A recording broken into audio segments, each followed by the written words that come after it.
मैं पहले ही बता देती हूँ कि अगर आप ये क्वेश्चन करो तो इससे पहले मेरी वीडियो देख लेना रस संप्रदाय पे, मैंने उसको अच्छे से समझा रखा है, वहीं से मैंने क्वेश्चन बनाए हैं। तो आप देखिएगा, मैं क्वेश्चन डाल रही हूँ, एनालिसिस कीजिए कि आपको कितने क्वेश्चन आते हैं। तो सबसे पहला क्वेश्चन, रस संप्रदाय के प्रवर्तक कौन है?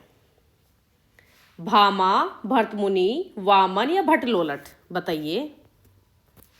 तो इसमें आंसर हो जाएगा 2। कौन हो जाएगा? भरतमुनि। अब दूसरा क्वेश्चन है, नाट्य शास्त्र रचना के कौन से अध्याय में रस का सर्वप्रथम विवेचन मिलता है? बताइए। 5वें या 6वें में, 6वें या 7वें में, 8वें या 9वें में, या 10वें या 11वें में? तो अगर आपने वीडियो देखी होगी तो आप अच्छे से समझ गए होंगे कौन से में है, 6वें और 7वें में। अब आगे देखिएगा, क्वेश्चन नंबर 3, भरतमुनि के नाटक के 4 प्रमुख अंगों में कौन सा नहीं है? भाई 4 प्रमुख अंग है, तो इनमें से कौन सा नहीं है? पाठ्य, ग्राह्य, अभिनय, संगीत या रस? इनमें से कौन सा एक ऐसा है जो भरतमुनि के 4 प्रमुख अंगों में नहीं है, नाटक के प्रमुख अंगों में? तो आपने एलिमिनेट कर लिया होगा, इसमें हो जाएगा ग्राह्य। अब देखिए आगे, न ही रसाद्रत ऋते कश्चित दर्थ पर्वते किसकी पंक्ति है? भरतमुनि, भामह, वामन या दंडी? तो ये आपको आता होगा, इसमें होगा भरतमुनि। अब बताइए, रस विरोधी धारा में कौन सम्मिलित नहीं है? देखिए ध्यान दीजिएगा, नहीं पूछ रही हूं। भामह, दंडी, वामन, रुद्रभट्ट, उद्भट, रुद्रभट्ट और रुद्रट? बताइए। आपने सोच लिया होगा, इसमें हो जाएगा, बताइए, रस विरोधी धारा में कौन सा नहीं है? तो इसमें आ जाएगा रुद्रभट्ट। कौन सा आ जाएगा? रुद्रभट्ट। अब आगे देखिए, रस संबंधी 3 अलंकार रसवत, प्रेयस, ऊर्जस्वी का वर्णन किसने किया? भरतमुनि, भामह, दंडी, वामन? तो कौन हो जाएगा इसमें? 6 में 2, भामा ने किया है। शांत और प्रेयान रसों को किसने स्वीकार किया? शांत और प्रेयान रसों को, बताइएगा।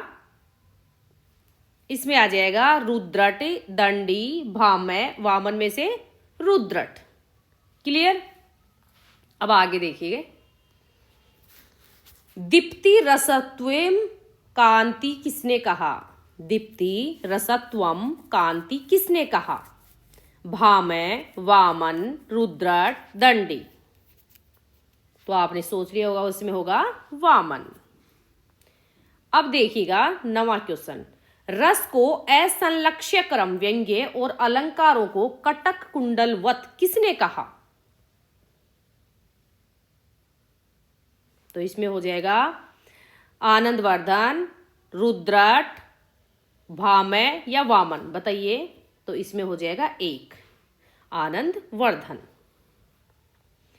काव्य अमृत का रस सहृदयों के अंतःकरण में चतुर्वर्ग रूप फल के आस्वाद से भी बढ़कर चमत्कार उत्पन्न करता है, ये बात किसने कही?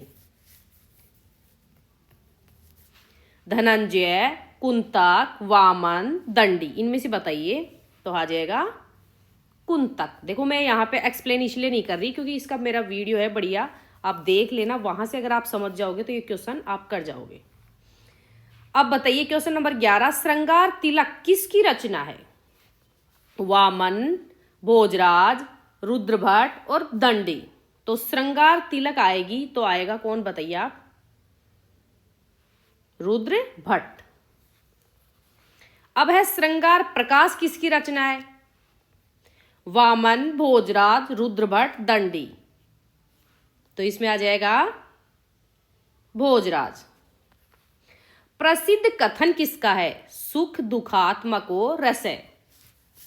तो इसमें 4 ऑप्शन है, रामचंद्र गुणचंद्र, भानुदत्त, रुद्रभट्ट, वामन? तो ये हो जाएगा रामचंद्र गुणचंद्र। रस तरंगिणी किसकी रचना है?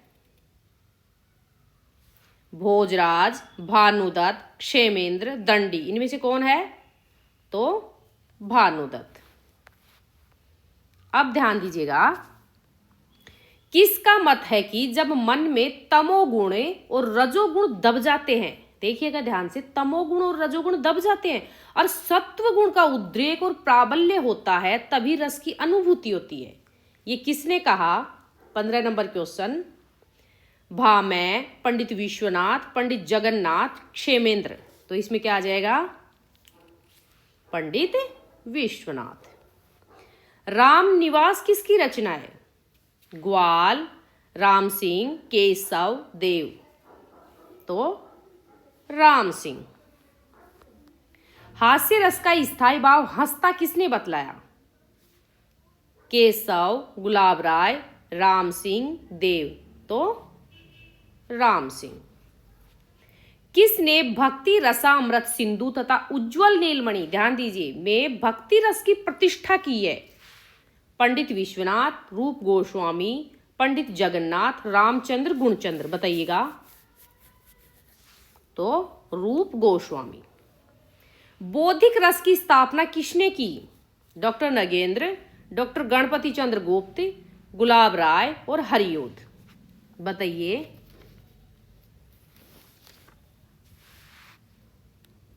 तो यहां पे आ जाएगा बौद्धिक रस में डॉक्टर गणपति चंद्र गुप्त। क्लियर? क्योंकि डॉक्टर नगेंद्र ने तो रस सिद्धांत में इसकी नई व्याख्या प्रस्तुत की थी, डॉक्टर नगेंद्र ने। गणपति चंद्र ने बताई दिया कि बौद्धिक रस की थी। गुलाब राय है, इसने नवरस ग्रंथ में आधुनिक मनोवैज्ञानिक के संदर्भ में प्रत्येक रस का विश्लेषण किया था। और हरियोध है, इन्होंने रस कलश में वात्सल्य रस का प्रबल समर्थन किया था। किसका? वात्सल्य रस का। ध्यान रखिएगा। तो यहां पे आ जाएगा ऑप्शन 2। रुद्रट ने रसों की संख्या कितनी मानी?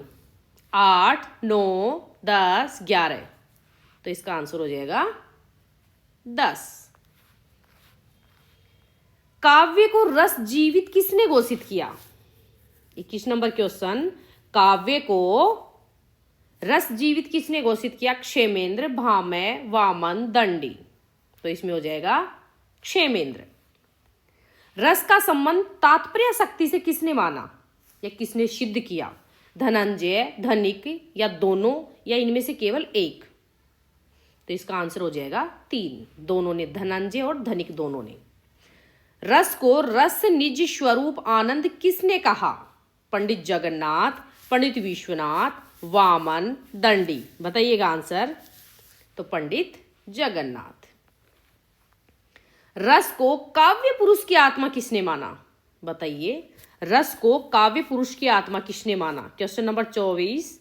राजशेखर, पंडित जगन्नाथ, वामन, दंडी। तो क्वेश्चन नंबर 24 में आ जाएगा इसका ऑप्शन राजशेखर, फर्स्ट। भरत के रस विवेचन का आधार क्या है?